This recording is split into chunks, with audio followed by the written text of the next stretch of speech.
Hi hello నమస్తే, నా పేరు doctor Shravani, homeo physician, Shravani homeo clinic నుంచి మాట్లాడుతున్నాను. ఈరోజు మనం డిస్కస్ చేసే టాపిక్ వచ్చేసి గాల్ బ్లాడర్ స్టోన్స్. ఇవి ఎందుకు ఫామ్ అవుతాయి? ఎక్కువ మనము ఫ్యాటీ ఫుడ్స్ కన్జ్యూమ్ చేయడం వల్ల, కొలెస్ట్రాల్ ఎక్కువ ఉన్న ఫుడ్ తీసుకోవడం వల్ల, ఎక్కువ మనం దీనిలో ఫీమేల్స్లో చూస్తాము. 40+ ఏజ్ గ్రూప్లో ఫ్యాటీ ఒబేస్ పర్సన్స్లో ఎక్కువ చూస్తాము.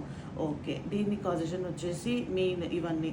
తర్వాత దీని సిమ్టమ్స్ ఒక్కొక్కటి, దీంట్లో 2 టైప్స్, సిమ్టమాటిక్, అసిమ్టమాటిక్ ఉండొచ్చు. అసిమ్టమాటిక్ దేర్ ఇస్ పెయిన్ ఉండదు, ఏముండదు. సిమ్టమాటిక్లో రైట్ అప్పర్ అబ్డామిన్ సైడ్లో పెయిన్ ఉంటుంది, సివియర్ ఉంటుంది, ఫ్రీక్వెంట్గా వామిటింగ్స్ అవుతాయి. ఒకవేళ స్టోన్ వచ్చేసి cystic duct or common bile duct దగ్గర లాడ్జ్ అయి ఉంటే జాండీస్ వచ్చే ఛాన్స్ ఉంటుంది, ఫీవర్ ఉంటుంది. సో ఇవన్నీ it should be taken in to account. దీనికి ది బెస్ట్ రెమెడీ అంటేనే హోమియో ట్రీట్మెంట్. సిమ్టమాటిక్ ఉంటే ఇమ్మీడియట్ మెడికల్ హెల్ప్ తీసుకోవాలి. సిమ్టమ్స్ సివియర్ ఉంటే go for surgery. Thank you.